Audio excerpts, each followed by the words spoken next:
दोस्तों, आज हम फिर से आपके लिए सभी परीक्षाओं के लिए जो महत्वपूर्ण करंट अफेयर्स के प्रश्न हैं वो लेके आए हैं और इन पे कुछ प्रश्नों पे हम चर्चा करेंगे। तो चलते हैं हम लोग अपने टॉपिक पर। हमारा पहला पॉइंट है, भारत और रूस के बीच एक जो भी हाल ही में 2+2 वार्ता संपन्न हुई है।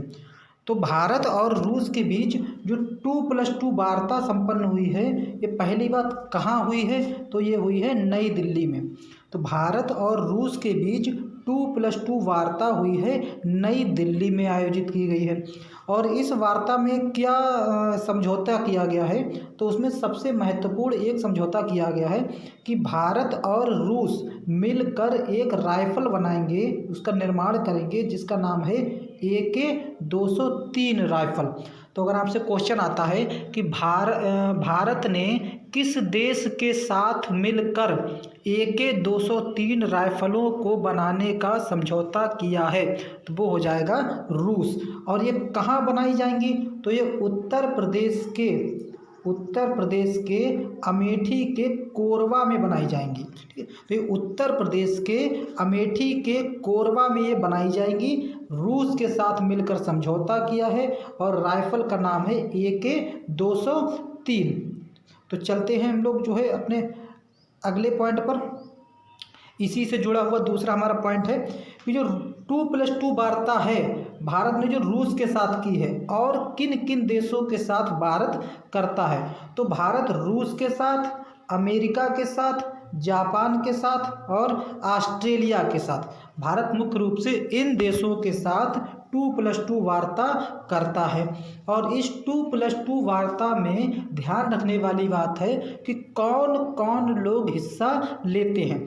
तो जिस देश के साथ 2+2 वार्ता आयोजित की जाती है, उस देश के विदेश मंत्री और रक्षा मंत्री इस 2+2 वार्ता में हिस्सा लेते हैं। जैसे अगर बात करें, भारत और रूस के बीच 2+2 वार्ता आयोजित की गई है, तो भारत के विदेश मंत्री और रक्षा मंत्री और रूस के विदेश मंत्री और रक्षा मंत्री ने इस सम्मेलन में, इस वार्ता में हिस्सा लिया है। प्रधानमंत्री इस सम्मेलन में हिस्सा या इस वार्ता में हिस्सा नहीं लेते हैं। ठीक है, इसी से अगला पॉइंट हम देखते हैं, विंटर ओलंपिक्स। अभी विंटर ओलंपिक्स चल रहे हैं चीन में, और ये 24वें विंटर ओलंपिक्स हैं। ध्यान रखना है, क्वेश्चन आपसे आएगा कि 24वें विंटर ओलंपिक्स का आयोजन कहाँ किया गया? तो इनका आयोजन किया गया है चीन में। ये यहाँ पे मिसप्रिंट हो गया है, बीच की जगह चीन होना चाहिए। 24वें विंटर ओलंपिक्स 2022 का आयोजन 4 फरवरी से 20 फरवरी के बीच चीन में आयोजित किए जा रहे हैं। इसके अलावा और इसी पे बात करें तो इस विंटर ओलंपिक्स का मोटो क्या है? तो इसका मोटो है together for a shared future. ठीक है, इसका मोटो है together for a shared future. इसी से जुड़ा हुआ दूसरा पॉइंट देखें हम, तो ये तो 24वें हैं हमारे, ये हमारे कौन से हैं? ये हमारे हैं 24वें। अगर हम अगले 25वें विंटर ओलंपिक्स की बात करें तो अभी 2022 में हो रहे हैं, 25वें हमारे आयोजित किए जाएंगे 2026 में। ठीक है, 4 वर्ष में आयोजित किए जाते हैं। तो ये जो 2026 में जो 25वें विंटर ओलंपिक्स होंगे, ये कहाँ आयोजित किए जाएंगे? तो ये होंगे हमारे इटली में। ठीक है, और इससे पूर्व की अगर बात करें, जो 23वें विंटर ओलंपिक्स थे, तो 23वें विंटर ओलंपिक्स जो 2018 में आयोजित किए गए थे, ये कहाँ आयोजित किए गए थे? तो ये हो जाएगा आपका दक्षिण कोरिया। और अगर हम पहले विंटर ओलंपिक्स की बात करें तो सबसे पहले 1924 में विंटर ओलंपिक्स आयोजित किए गए थे फ्रांस में। ठीक है, तो आपको क्या क्या याद रखना है कि पहले विंटर ओलंपिक्स 1924 में कहाँ? फ्रांस में आयोजित किए गए। अभी 24वें विंटर ओलंपिक्स कहाँ? चीन में चल रहे हैं।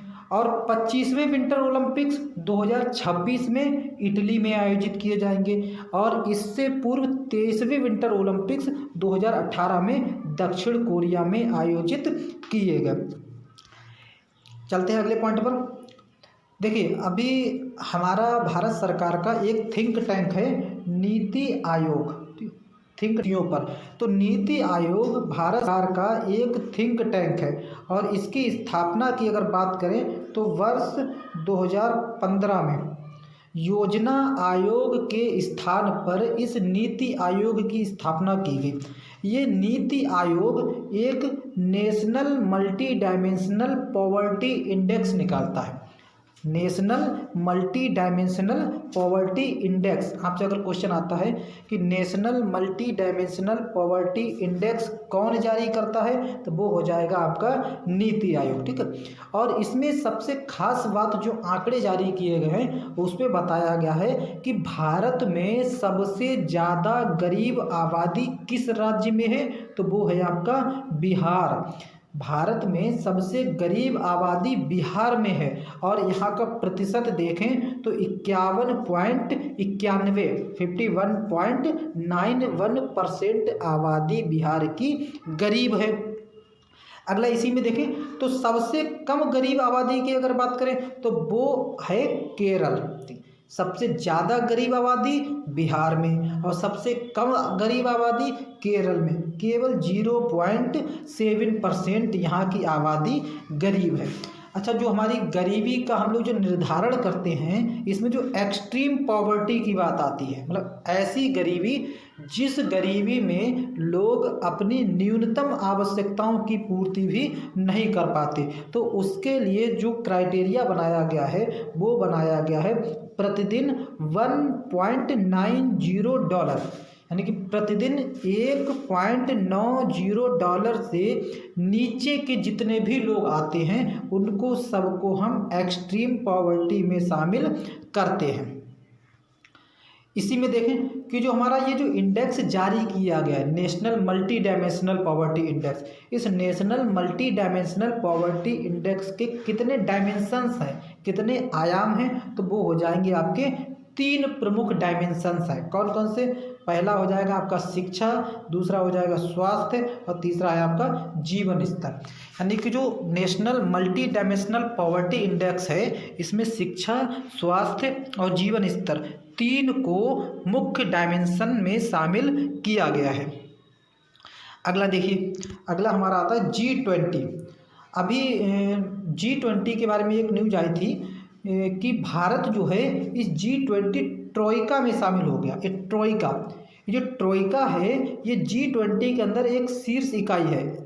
ये जो शीर्ष इकाई जो ट्रोइका है इसमें होता क्या है, जो वर्तमान के अध्यक्ष होते हैं और आगामी जो अध्यक्ष होते हैं और जो पिछले अध्यक्ष होते हैं ये शामिल किए जाते हैं ट्रोइका में। यानी कि जो G20 ट्रोइका है ये G20 का एक शीर्ष निकाय है और इसमें वर्तमान के अध्यक्ष, जो पिछला अध्यक्ष और जो आगामी अध्यक्ष है वो इसमें शामिल किया जाता है।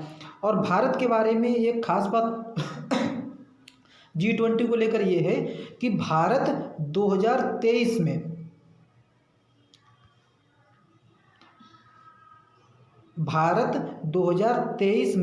G20 की मेज़बानी करेगा। और 2021 में G20 की मेज़बानी किसने की थी? इटली ने।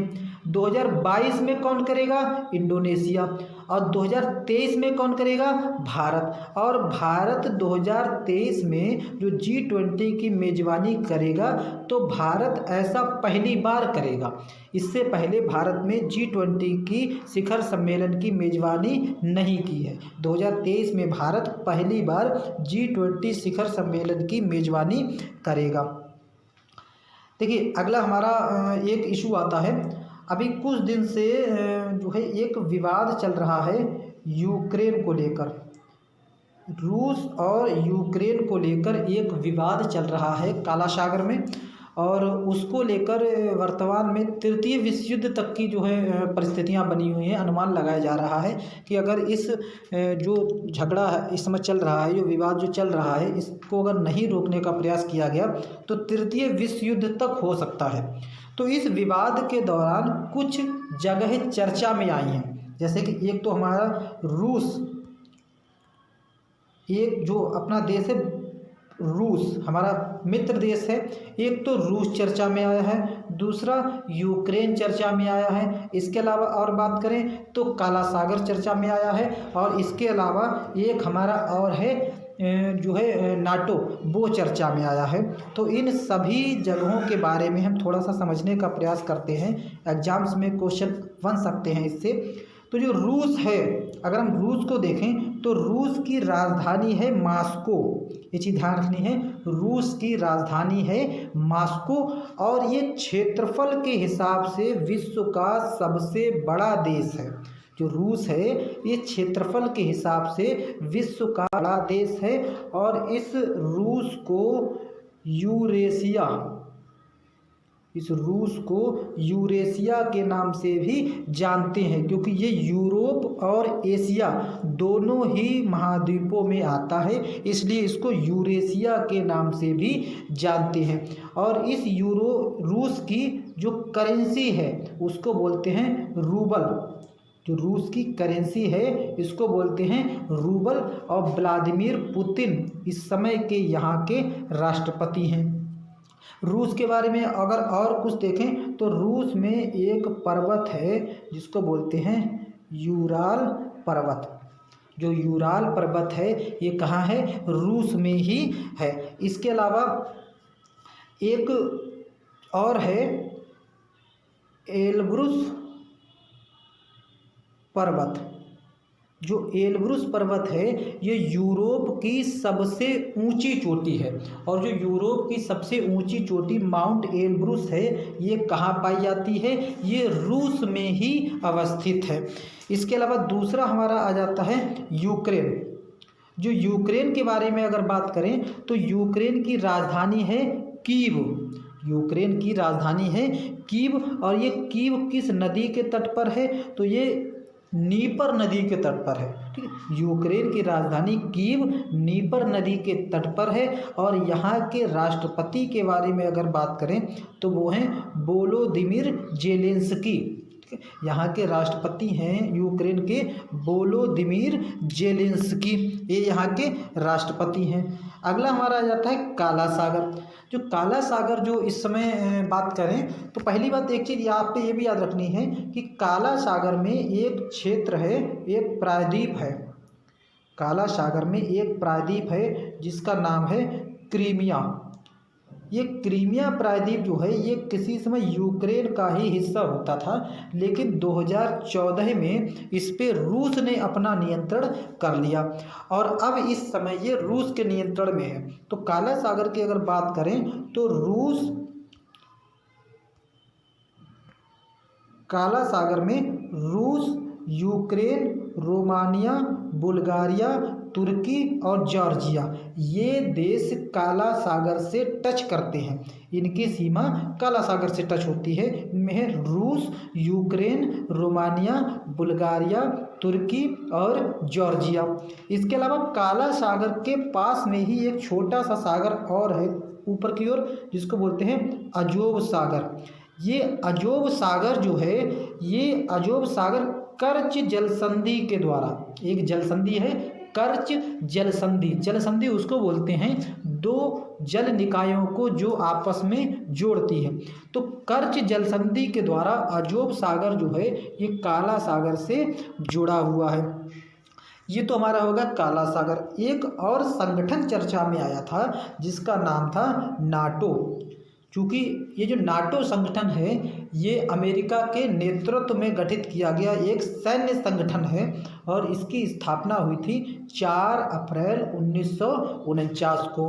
अगर इसका आपसे मुख्यालय पूछा जाता है, हेडक्वार्टर पूछा जाता है, तो बेल्जियम के ब्रुसेल्स में इसका हेडक्वार्टर है, और 30 सदस्य देश नाटो में शामिल हैं। ये अमेरिका के नेतृत्व में बना हुआ एक सैन्य संगठन है। और विवाद मुख्य रूप से अभी रूस और यूक्रेन के बीच, अन्य विवाद तो ही हैं, मुख्य रूप से एक विवाद ये है कि अमेरिका नाटो में यूक्रेन को शामिल करना चाहता है, और रूस इसका विरोध कर रहा है कि नाटो में यूक्रेन को शामिल ना किया जाए। इसको वो अपनी सुरक्षा चुनौती के रूप में देख रहा है। तो मुख्य रूप से विवाद ये है। ये था हमारा आज का करंट अफेयर्स। और मिलते हैं अगली बार, तब तक के लिए धन्यवाद।